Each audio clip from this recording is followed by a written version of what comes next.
Well, hey everyone, it is a beautiful day in East Tennessee, and I'm about to plant 1,200 tree seeds for the wintertime.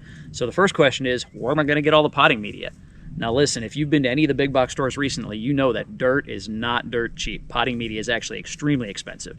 So if you're a backyard gardener, if you're a container gardener, a hobbyist, even if you have a small-time commercial operation like we do here, I'm going to show you guys how you can make your own potting media, lower your costs by 30 to 40%, and in doing so, come up with a really high-quality media that your plants will absolutely love you for.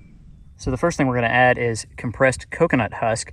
This is compressed and dehydrated, and what we're going to have to do is rehydrate it. It'll expand to about 6 times its usual size. This is going to significantly lighten up our media, and it will retain moisture in a healthy way. Now what I've done is, using a Sawzall, I've actually cut the brick in half. This is a 5,000 gram, 5 kilo, or 11 pound brick. And what I found is that in the 40-gallon tub, a half a brick and 30 quarts of garden soil tends to work pretty good, so that we have plenty of room to work with it. Let's go ahead and rehydrate it. So this takes more water than you think, and it takes a little time for this thing to rehydrate. Now I'm impatient, so what you'll do is actually see me breaking it up a little bit.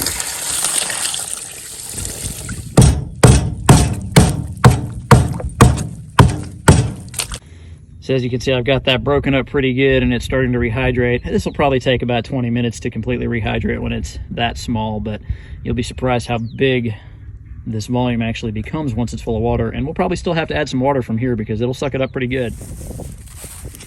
So there we have it. That volume has increased 6 times what it was compressed. And the next thing we're going to do is add some garden soil. So here we have about 30 quarts of just garden soil. This stuff tends to be fairly inexpensive, anywhere between $5 and $10 for a 60 quart bag.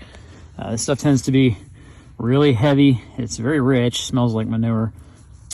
It tends to hold moisture a little too well. It stays pretty damp, and it's very poorly aerated, so it's not meant for pots. If you put this stuff in a pot, you're going to end up with a rotting, stinking mess. Most plants just won't do well with it. So finally, the last thing we're going to add here is perlite. And perlite is made to add lightness and aeration to your mix.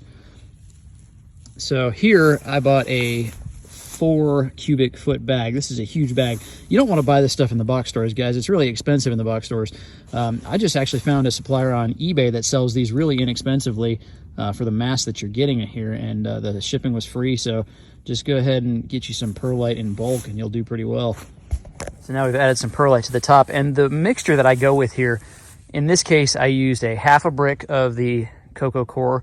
I used 30 quarts of the garden soil, and then about a third of the mixture, 1/3 of the total mixture is going to be perlite. So I just kind of measure in the bucket and put about a third of the perlite on top, and we'll mix this in really good and see what we get.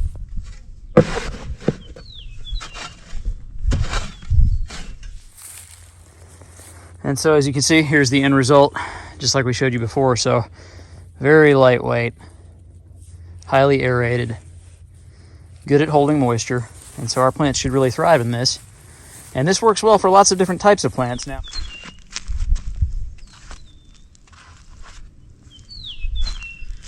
Well, I've probably got about 900 more to go here, but that's how you do it. That's how you make a bunch of soil for a fairly inexpensive price compared to what you would normally buy it at the store. Now, there's a lot of different ways to do this, guys. You can certainly make your own compost if you have the ability to do that and use that in place of garden soil. You can also use peat instead of the cocoa. The peat tends to be a little more acidic, so cocoa does a better job of getting a neutral pH. Other things to consider is, if you need to get bulk supplies, think about going to your local garden centers, to a local mulch company. If there's a lot of construction going on in your area, you can think about going to a contractor and trying to get some topsoil. There's a lot of different ways to do this depending on what scale you need to go. If you need a lot more than this, you probably need to be thinking about having dump trucks of dirt brought in, and in that case, you'll save a lot of money in bulk. Now, this is just a small project, so that's probably not appropriate for us. So we need to talk about nutritional content just a little bit. Now, using a general garden soil, that'll last me a couple of months before my trees need to have some additional fertilizer added. Depending on your specific nutritional needs, the plants that you're planting, and what your goals are, you might have to add certain amendments to the soil, certain types of fertilizer to the soil, and it's probably not a bad idea to get a soil test so you know exactly what you've got and therefore what you're going to need to add. Well, guys, I hope that was helpful for you. I'd like just a minute to share this project that we're working on right now. Those 1,200 seeds that we planted are going to grow up into seedlings like this one, and we're going to plant these in the natural environment as part of a conservation effort called Project OGRE. It stands for Organic Growth Regenerative Ecosystems. This is a 501c3 charity, and the goal of the project is to recreate natural environments, forests, grasslands, wetlands, even ocean coral reefs. And the goal is to recreate those natural environments and then share them with you, the public, through things like parks and recreation so that we can all enjoy our natural environment. If that sounds good to you, all I need you to do is hit subscribe. Go ahead and go to projectogre.org if you'd like more information, and leave any comments below. Thanks so much, guys. Thanks for watching.